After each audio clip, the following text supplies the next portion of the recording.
Last Saturday, 11:19 a.m.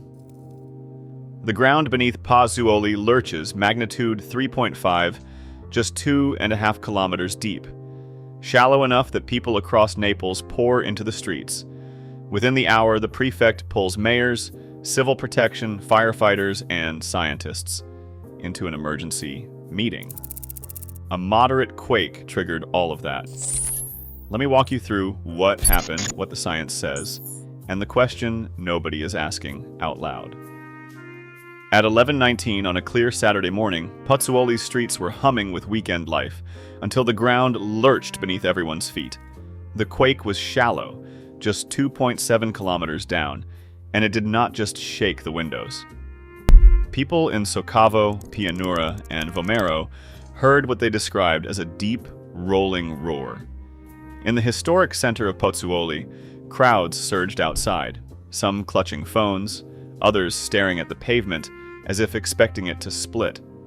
A shopkeeper in Pozzuoli said, "It felt like a train was passing under the floor." Within minutes, the city's mayor, Gigi Manzoni, posted online, "A few minutes ago, we all felt two tremors linked to the phenomenon of bradycism." That word means slow ground movement, the kind that has shaped life here for generations, but it does not usually come with a roar strong enough to send hundreds into the piazzas. The National Institute of Geophysics and Volcanology, INGV, confirmed the magnitude at 3.5 and the depth at 2.7 kilometers in its first bulletin. The shaking reached intensity 3 to 4 on the local scale, enough to rattle nerves and prompt people from Naples' western hills to pour into the open air. Sirens cut through the confusion, social media filled with videos of swaying lamps and the sound of that low-frequency boom. The sensory chaos was undeniable, but the first official voice was calm. Manzoni urged everyone to stay outside, avoid entering damaged buildings, and keep emergency lines clear. For a moment, the city's daily rhythm stopped, replaced by a collective question. What exactly had just happened beneath their feet, and why did it feel different this time? 6 minutes after the tremor, Naples' prefect Michel de Bari issued a decree and summoned the Rescue Coordination Center, RCC, to the prefecture's headquarters. The RCC rarely convenes for a single moderate quake, but today, urgency overrode precedent. The yellow alert carried weight. The roster filled with mayors from Pozzuoli and Pozzuoli, the regional civil protection chief, fire brigade and police commanders, and scientists from the National Institute of Geophysics and Volcanology. Their mandate was to verify the quake's strength, assess damage, and coordinate immediate protective actions. By 11:30, the Civil Protection Operations Room was up and running, with rescue units repositioned near Pozzuoli's central station. Police cleared Via Domitiana for emergency access. At 12:10, Prefect de Bari's decree suspended all public gatherings within 5 kilometers of Solfatara. His statement, circulated online and in the press, was calm but direct. He said, "We ask the population not to panic. This is a fast procedural assessment while the swarm is still active." The Ministry of Culture ordered the closure of the Solfatara crater, the Flavian Amphitheater, and other archaeological sites. Pozzuoli's schools partially closed, and volunteer rescue teams began their rounds. A photograph captured the RCC meeting room, seismic monitor aglow, marking a rare moment. Every major emergency actor in Naples was working in real time, shifting the city from confusion to coordinated control within an hour of the first shock. Bradycism is a word that does not make headlines, but here it shapes daily life. It means slow ground movement, up and down, like the breathing of the earth itself. Campi Flegri's caldera stretches more than 10 kilometers across, and over the past 70 years, the ground here has risen by about 4 meters. That is the height of a small house.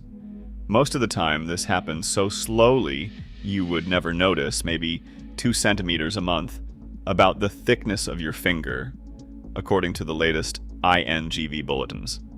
But when the pace picks up, people pay attention. The February 2026 quake was not an isolated jolt. It kicked off a week where seismologists logged 77 earthquakes of at least magnitude 0.5. That is not just a number, it is a swarm, and it is unusual compared to the quieter months before. These events clustered around the Solfatara and Pisciarelli sectors, the same spots that have been restless for years. The official bulletins did not shy away from the pattern: ground uplift, shallow quakes, and a swarm that kept everyone's nerves on edge.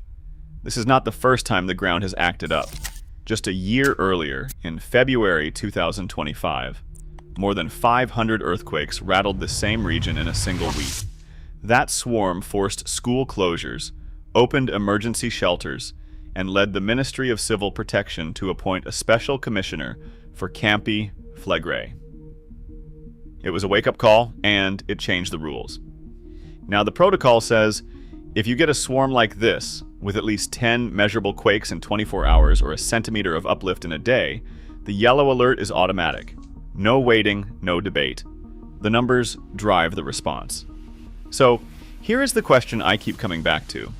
If the ground keeps rising, and the swarms get more frequent, how much warning do we really have before something bigger happens? The science is clear about the trends, but not about the future. Not predicted, not imminent, but not out of the question. Beneath Pozzuoli, the ground's slow rise and fall once seemed like a simple rhythm. Bradycism, measured in centimeters, a background pulse of the caldera. But recent discoveries have changed the conversation. It is not just about movement, it is about the hidden structure guiding that stress.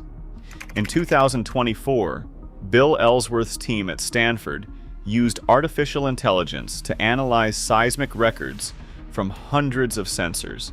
Their work uncovered over 54,000 micro-earthquakes, nearly quadruple what older methods detected. These quakes are not scattered at random. When plotted, they reveal a ring-shaped fault encircling the caldera, with two major faults slicing directly beneath Pozzuoli. Ellsworth summed up the stakes, saying a magnitude 5 rupture is not out of the question. He did not call it a prediction, but a possibility that reframes risk as a question of structure, not just chance. The real driver is not just magma.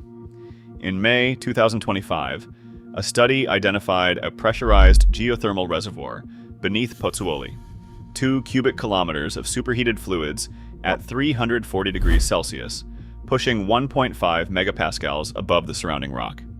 Even a small pressure jump, just 0.2 megapascals, can trigger earthquake swarms and lift the ground by several centimeters in weeks. That is exactly what has been happening. Uplift and swarms matching the model of a stressed fluid charge system. These findings are reshaping evacuation maps and emergency plans. Still, the INGV director offers caution, saying they recognize the value of the AI catalog, but official alerts will continue to rely on the validated INGV catalog for now. The science is advancing, but the stakes demand caution. The ground story is more complicated, and the question of how to respond remains open.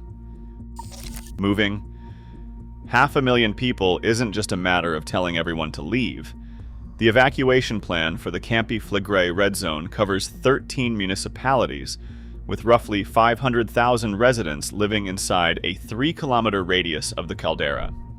The main arteries, the A56 and A3 highways, form the backbone, but both are already near their daily capacity, handling about 140,000 vehicles during peak hours. Contraflow lanes can add another 30%, but only if barriers and police units are deployed fast enough. The Circumflegrei rail line, with its 10 kilometers of double track, can move about 30,000 passengers per hour if every train runs on schedule. Temporary shelters are another constraint.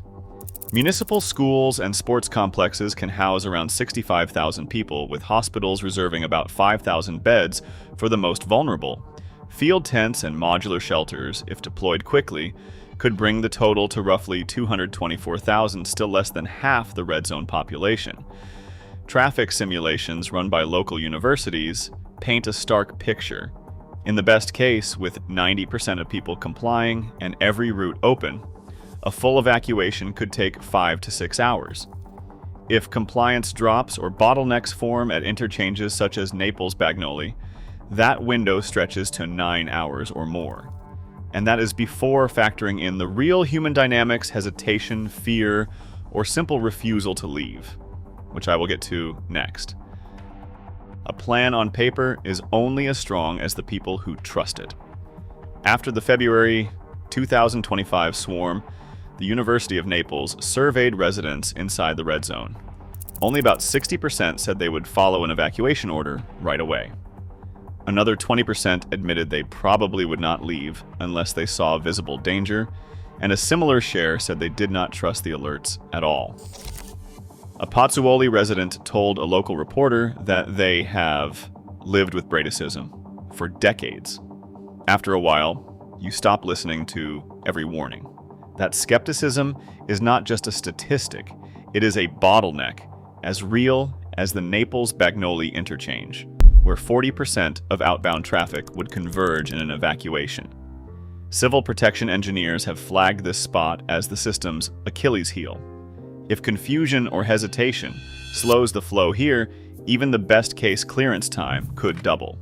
Officials have proposed fixes, including pre-positioned barriers to open contraflow lanes faster, a reserve bus fleet, and modular shelters that can be set up on the city's outskirts. There is talk of ramping up community warden programs, local volunteers trained to help the elderly, and persuade holdouts. But these are recommendations, not guarantees. The real test is not just about roads or shelters. It is whether 500,000 people will move when told in a city where trust and habit run deep. That is the question no simulation can answer. I want to be honest with you. No scientist is predicting an eruption, but the ground here is shifting, centimeter by centimeter, and the system beneath Pozzuoli is restless,